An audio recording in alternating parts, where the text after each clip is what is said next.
नमस्कार साथियों, स्वागत है आपका हमारे YouTube channel AMIS study circle में। मेरा नाम है नवीन तिवारी। पीछे लगी तस्वीर जिस व्यक्ति की आपको दिखाई दे रही है, इनका नाम है MS स्वामीनाथन और कल 98 वर्ष की अवस्था में इनका चेन्नई में निधन हो गया। MS स्वामीनाथन को father of green revolution in India के नाम से जाना जाता है और इसी पे आज हमारी थोड़ी सी चर्चा रहेगी कि MS स्वामीनाथन का कृषि के क्षेत्र में क्या योगदान है और कैसे भारत, जो कि एक बहुत बड़े फूड इंपोर्टर के रूप में था 60 के दशक से पहले, और कैसे भारत को एक बड़े एक्सपोर्टर के रूप में स्थापित किया। तो इन सभी के बारे में जानेंगे आज। ये कुछ छोटी सी डिटेल्स MS स्वामीनाथन के बारे में है। इनका पूरा नाम है मोनकोम्बू संबासिवान स्वामीनाथन। जन्म इनका हुआ था 7 अगस्त 1925 को। ठीक, father of green revolution of India के नाम से मशहूर MS स्वामीनाथन। कंट्रीब्यूशन है made India from food importer to food exporter. आपको याद होगा कि कैसे जब ब्रिटिश कॉलोनी थी इंडिया एक टाइम पे, तो कैसे कई सारे अकाल पड़ा करते थे। ऐसा ही एक अकाल इनके जीवन काल में पड़ा गुलाम भारत के दौरान, तो जिसका इनके मन पर काफ़ी गहरा प्रभाव पड़ा, आघात हुआ एक तरीके से कह सकते हैं।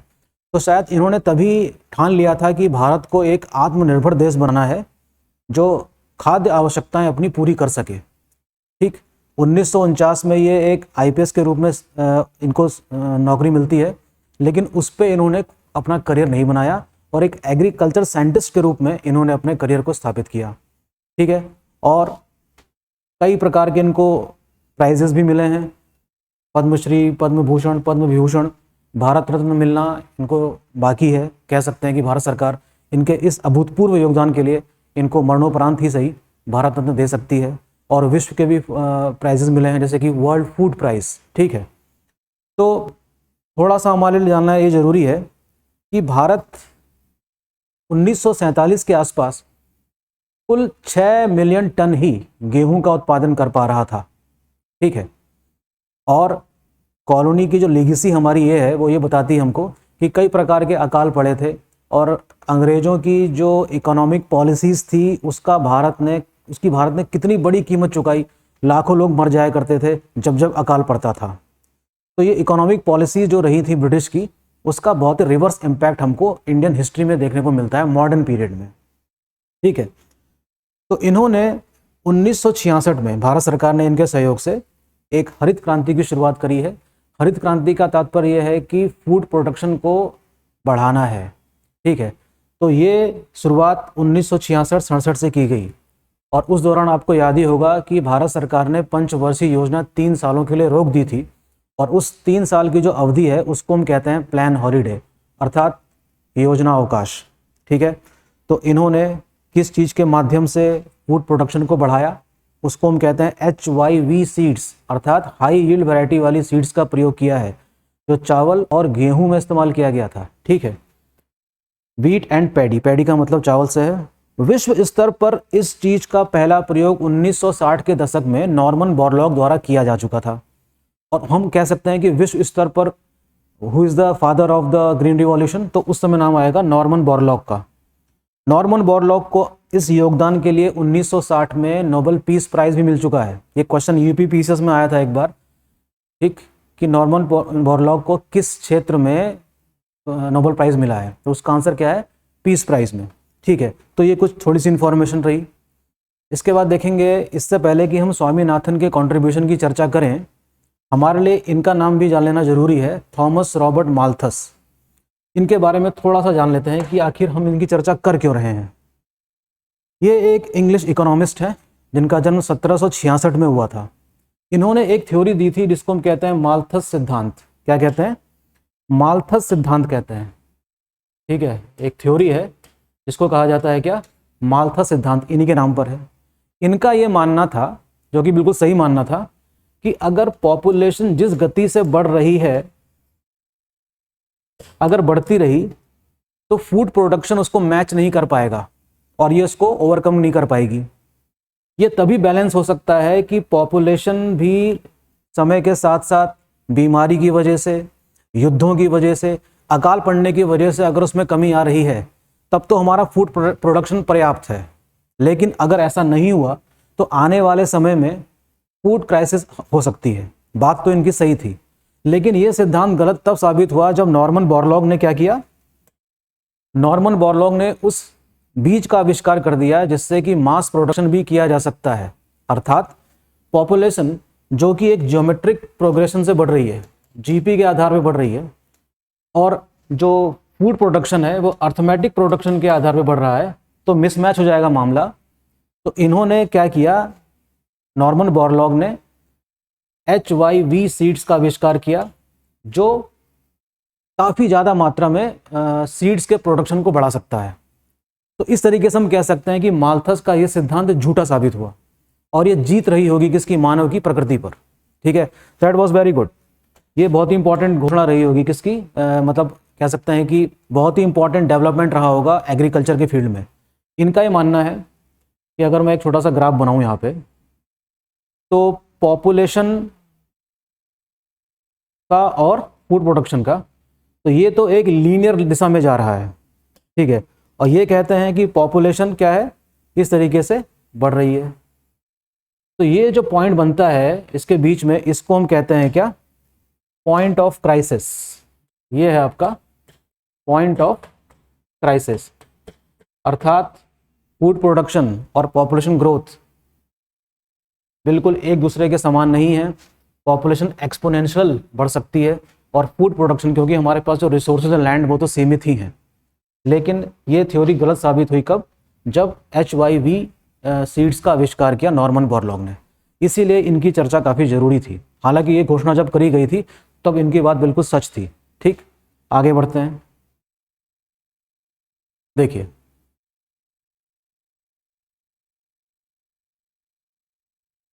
प्रोडक्शन ऑफ व्हीट भारत का जो था 1947 में वो था 6 मिलियन टन।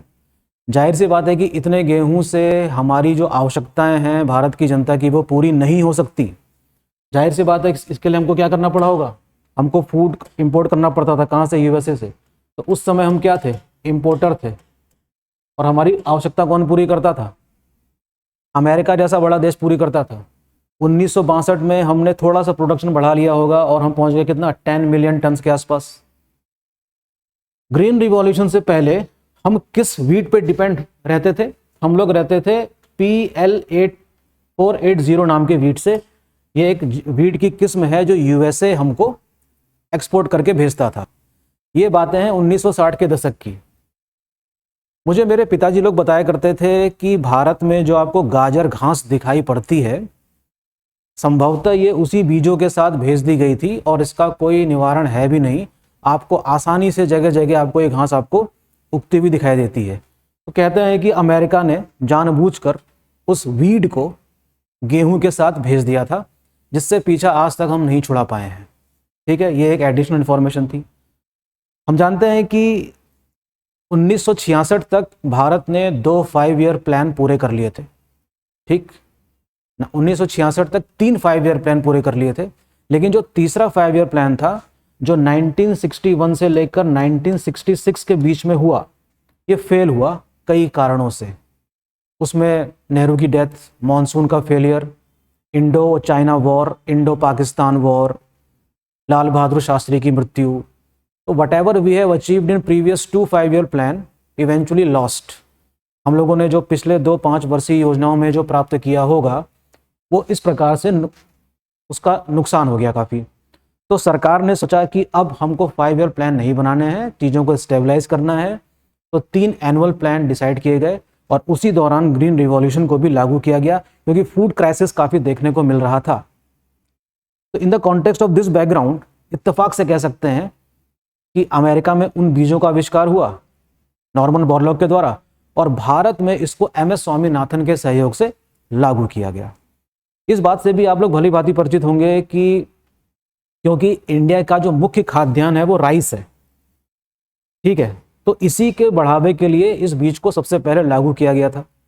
लेकिन इसका फायदा पहुंचा है व्हीट को। अनप्रेसिडेंटेड ग्रोथ हमको गेहूं में देखने को मिलती है।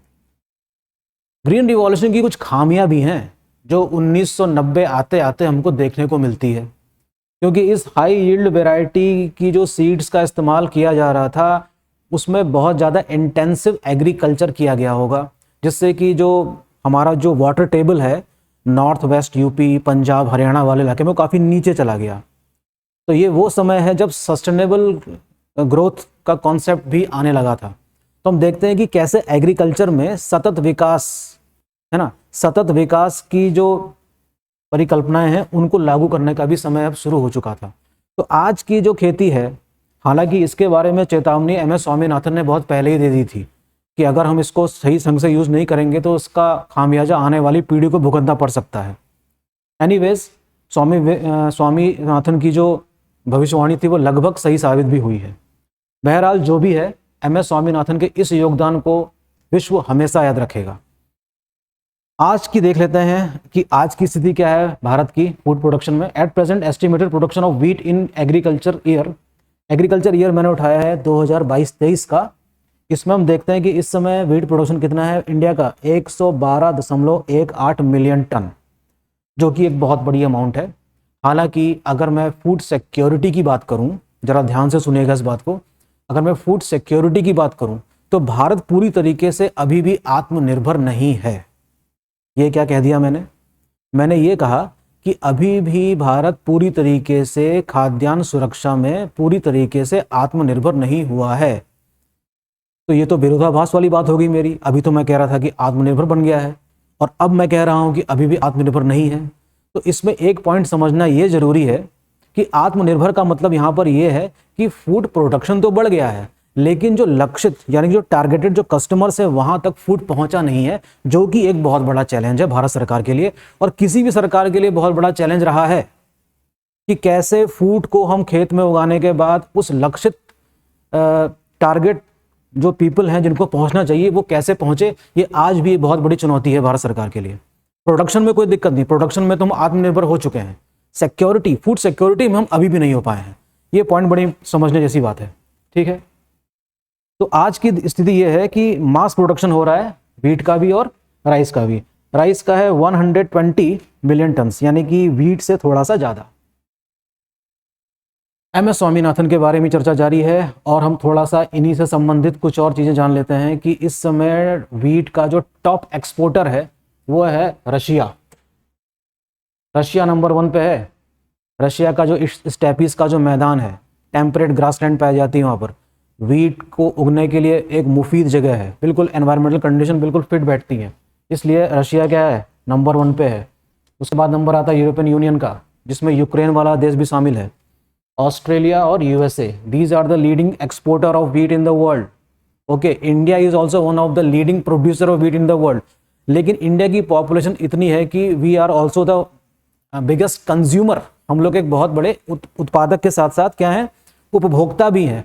इसलिए हमारा कंट्रीब्यूशन विश्व के सबसे बड़े एक्सपोर्टर कंट्रीज में नहीं होता। लेकिन यूनाइटेड नेशंस के द्वारा चलाया जा रहा जो फूड प्रोग्राम है, ऐसे कई सारे देश हैं जहां पर अभी भी खाद्यान्न संकट बना हुआ है। तो उस फूड प्रोग्राम में इंडिया एक बहुत ही महत्वपूर्ण भूमिका निभाता है और कोशिश करी जाती है कि विश्व में कम से कम खाद्य संकट ना रहे। तो जाहिर सी बात है कि सभी देश अपना अपना योगदान देते होंगे, जिसमें भारत का भी काफ़ी अच्छा योगदान रहता है। India also falls on exporters of wheat and plays important role in eradication of food crisis around the world. वही बात जो मैंने अभी आपसे कही कि भारत एक बहुत ही प्रमुख भूमिका निभाता है खाद्यान्न संकट को मिटाने के लिए और काफ़ी हद तक इसका योगदान याद रखने जैसा है। अच्छा, अगर एग्जाम में क्वेश्चन आ जाता है, मान लीजिए कि भारत का सबसे ज़्यादा व्हीट किस देश को एक्सपोर्ट होता है, तो उसका जवाब है बांग्लादेश। ऐसे ही आपके लिए होमवर्क ये है कि सबसे लीडिंग प्रोड्यूसर स्टेट कौन सा है इंडिया में व्हीट के प्रोडक्शन में, उसको पढ़िए। राइस में किसका है सबसे ज़्यादा, वो पढ़िए। ठीक है, हाल ही में कौन से राज्य ने सबसे अधिक बढ़ोतरी हासिल करी है व्हीट और राइस के कल्टीवेशन में। PCS जैसे एग्जाम में यहाँ से क्वेश्चन आते रहते हैं। ठीक है, तो MS स्वामीनाथन ने ये सब जो चीज़ें हम पढ़ रहे हैं ना, ये सब MS स्वामीनाथन के प्रयासों से ही हुई होगी। ठीक है, इसीलिए उनका जो कंट्रीब्यूशन है ये अभूतपूर्व है, कभी भी नहीं भुलाया जा सकता। और आने वाली पीढ़ी के लिए हमेशा ये याद रखना जरूरी है कि फूड क्राइसिस को किसी ने इरेडिकेट किया इंडिया में तो वो कोई और नहीं, MS स्वामीनाथन हैं। और हम अपनी तरफ से उनको पूरी श्रद्धांजलि अर्पित करते हैं। और आप लोगों की पढ़ाई संभवतः अच्छी चल रही होगी, इसी प्रकार से बने रहिए।